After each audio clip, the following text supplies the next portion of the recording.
Hello everyone, first of all I welcome you all to my YouTube channel that is English with Sahil Mishra. तो आज हमारी translation की class होने वाली है और ट्रांसलेशन में आज हम करेंगे फ्यूचर इंडेफिनिट टेंस। ठीक है, present indefinite tense, past indefinite tense इसके पहले कराए जा चुके हैं।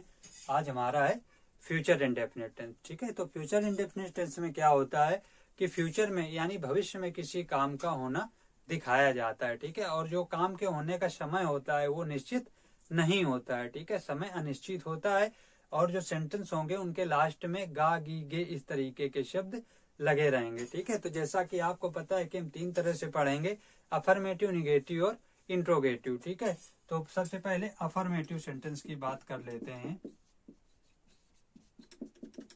Affirmative sentence. ठीक है, तो अफर्मेटिव सेंटेंस में क्या होता है कि अफर्मेटिव, इसके जो हेल्पिंग वर्ब होती हैं, फ्यूचर इंडेफिनिट की जो हेल्पिंग वर्ब होगी वो होगी शैल और विल। ठीक है, शैल और विल। जो हमारे सब्जेक्ट आई और वी होते हैं यानी फर्स्ट पर्सन के साथ हम शैल का यूज करेंगे और जो बाकी अदर पर्सन हैं उनके साथ विल का यूज होगा। केवल आई और वी को छोड़कर बाकी सभी सब्जेक्ट के साथ हम विल का यूज करेंगे और मेन वर्ब की फर्स्ट फॉर्म का यूज हमेशा किया जाता है। ठीक है, याद रखना। एग्जाम्पल जैसे मान लीजिए, वह कल अपने विद्यालय जाएगा। वह कल अपने विद्यालय जाएगा। ठीक है, तो फ्यूचर टेंस में काम का होना दर्शाया जा रहा है। ठीक है, लास्ट में गागी के लगा है, फ्यूचर इंडेफिनिट का अफर्मेटिव है। तो सबसे पहले सब्जेक्ट क्या है? ही। ठीक है, अब ही के साथ मैंने जैसे बताया आई वी को छोड़कर सभी के साथ क्या लगेगा? विल। अब मेन वर्ब का फर्स्ट फॉर्म तो ही विल गो टू। अब ही के अकॉर्डिंग अपने की अंग्रेजी क्या आएगी? हिज। अब विद्यालय यानी स्कूल। अब कल लगा है तो फ्यूचर टेंस में कल के लिए किसका यूज करते हैं? टुमारो का। अगर पास्ट होता तो पास्ट में कल के लिए यस्टरडे का यूज किया जाता है, फ्यूचर में कल के लिए हम टुमारो का यूज करते हैं। ठीक है, जैसे मैं तुम्हें अंग्रेजी पढ़ाऊंगा। मैं तुम्हें अंग्रेजी पढ़ाऊंगा इस तरीके से। ठीक है, तो सब्जेक्ट इसका क्या है? आई। अब आई के साथ क्या लगेगा? शैल। अब मेन वर्ब का फर्स्ट फॉर्म तो पढ़ाना यानी टीच। I will teach. अब किसे? तुम्हें। आई विल टीच यू क्या? English. I will teach you English.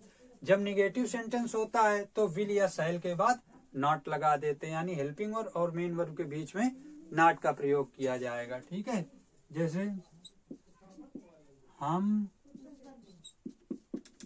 वहां नहीं जाएंगे। ठीक है, हम वहां नहीं जाएंगे तो सब्जेक्ट क्या है? वी। अब वी के साथ क्या लगेगा? शैल। फिर नॉट। अब गो। अब कहा? वहां तो there. We shall not go there. ठीक है, जैसे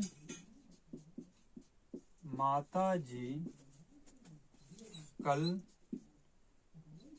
हॉस्पिटल नहीं जाएंगी। हॉस्पिटल नहीं जाएंगी तो सबसे पहले सब्जेक्ट क्या है? The mother. ठीक है, अब मदर के साथ क्या आएगा? विल। मैंने बताया आई और वी को छोड़कर सभी के साथ क्या लगेगा? विल। अब निगेटिव है तो not. The mother will not go to hospital. अब कब? कल। तो कल के लिए क्या यूज करेंगे फ्यूचर टेंस में? टुमारो। ठीक है, जब कभी अगर कभी नहीं शब्द आया हो तो फिर विल या शैल के बाद क्या लगाते हैं? नेवर। जैसे यहाँ होता कि माता जी हॉस्पिटल कभी नहीं जाएंगी तो कैसे बनता? The mother will never go to hospital. Okay, जब कभी सेंटेंस में कंपल्सन दिखाया जा रहा हो या फिर थ्रेट दी जा रही हो, यानी अगर सेंटेंस में बाध्यता दिखाई जा रही हो या फिर धमकी दी जा रही हो तो फिर वहां पे अपोजिट हो जाता है, अर्थात फिर आई और वी के साथ विल का यूज करेंगे और बाकी सभी सब्जेक्ट के साथ शैल का यूज करेंगे। ठीक है, जैसे हम कल उसे देखने अवश्य जाएंगे।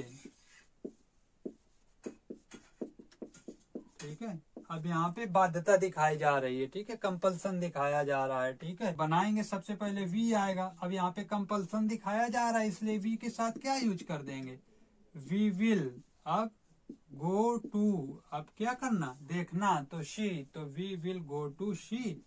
अब यहाँ पे उसे पता नहीं है कि मैस्कुलिन है या फेमिनिन, तो ही हर भी आ सकता है और हिम भी आ सकता है, ठीक है। तो we will go to she him. अब कब, कल, तो टुमारो, ठीक है। इस तरीके से जब कभी सेंटेंस में अगर थ्रेट दी जा रही हो, धमकी दी जा रही हो, ठीक है, तो वहां पे भी चेंज हो जाता है। जैसे एग्जाम्पल, जैसे मैं तुम्हें दंडित करूंगा, मैं तुम्हें दंडित करूंगा, तो आई, अब यहाँ पे आई के साथ क्या आएगा, विल, क्योंकि थ्रेट दी जा रही है, ठीक है। तो वहां पे सहायक क्रिया चेंज हो जाती है, तो आई विल, अब क्या है, दंडित करना यानी पनिश। अब किसे, तुम्हें, तो आई विल पनिश यू।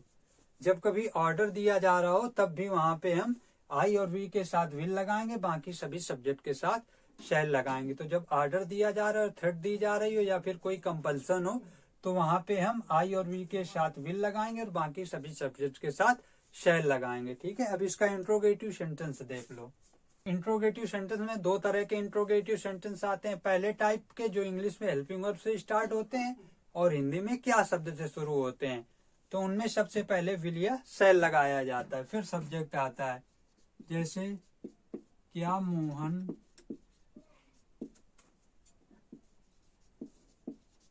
अपना कार्य करेगा, ठीक है। तो सबसे पहले अब मोहन के अकॉर्डिंग क्या आएगा, विल। अब मोहन, अब मेन वर्ब क्या है, करना, तो विल मोहन डू। अब मोहन के हिसाब से अब सिंगुलर सब्जेक्ट अपने की अंग्रेजी क्या आएगी, his work, will Mohan do his work, और क्वेश्चन मार्क लगा देंगे, ठीक है। जब कभी इंट्रोगेटिव के साथ निगेटिव हो तो फिर सब्जेक्ट और मेन वर्ब के बीच में नॉट आता है, ठीक है। जैसे क्या मैं उससे मिलने नहीं जाऊंगा, क्या मैं उससे मिलने नहीं जाऊंगा। तो सबसे पहले सब्जेक्ट आई है, तो इसके अकॉर्डिंग क्या आएगा, शैल। अब सब्जेक्ट आई, अब निगेटिव है तो सब्जेक्ट के बाद ही नॉट। अब मेन वर्ब जाना, तो shall I not go to, अब क्या करने, मिलने के लिए, किससे, उससे। तो यहाँ फिर पता नहीं है कि मैस्कुलिन की बात हो रही है कि फेमिनिन की, ठीक है। तो यहाँ पे हर भी लग सकता है और हिम भी लग सकता है, ठीक है। तो shall I not go to meet her या मीट हिम, और क्वेश्चन मार्क लग जाएगा, ठीक है। जब दूसरे तरह के इंट्रोगेटिव सेंटेंस हो जिनमें क्या होता है, कोई प्रश्नवाचक शब्द सेंटेंस के बीच में आता है, तो सबसे पहले प्रश्नवाचक शब्द की अंग्रेजी, फिर विल या शैल, फिर सब्जेक्ट और फिर अदर वर्ड आएंगे, ठीक है। जैसे वह कल कहाँ जाएगा, ठीक है। कहाँ का WH वर्ड क्या है, कहाँ, तो सबसे पहले इसकी अंग्रेजी आएगी, तो क्या लिखेंगे, वेयर। अब सब्जेक्ट ही है तो इसके अकॉर्डिंग हेल्पिंग वर्ब क्या आएगी, विल, तो वेयर विल। अब सब्जेक्ट आएगा ही, अब मेन वर्ब क्या है, गो। अब कब की बात की जा रही, कल की, तो फ्यूचर टेंस में कल के लिए tomorrow, where will he go tomorrow. तो जब कभी सेंटेंस के बीच में प्रश्नवाचक शब्द आए तो सबसे पहले उसकी अंग्रेजी, फिर सहायक क्रिया, फिर सब्जेक्ट और फिर मेन वर्ब आता है, ठीक है। जब कभी प्रश्नवाचक शब्द हु सब्जेक्ट का कार्य करे, ठीक है, तो सबसे पहले उसकी अंग्रेजी, फिर हेल्पिंग वर्ब और फिर मेन वर्ब, ठीक है। जैसे उसे यह पुस्तक कौन पढ़ाएगा। अब यहाँ पे ये कौन, ये सब्जेक्ट का कार्य कर रहा है, तो सबसे पहले इसकी अंग्रेजी आएगी हु। अब इसके अकॉर्डिंग हेल्पिंग वर्ब क्या आएगी, विल। अब मेन वर्ब क्या है, पढ़ाना, तो टीच, हु विल टीच। अब किससे, उसे। फिर यहाँ क्लियर नहीं है जेंडर, तो हर भी आ सकता है या हिम भी आ सकता है, ठीक है। तो हु विल टीच हिम या हर। अब क्या, यह पुस्तक, तो this book, who will teach him this book.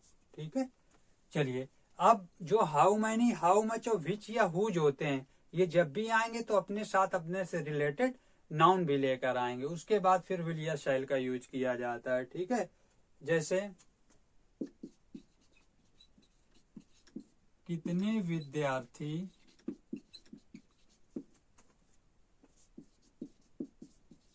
परीक्षा में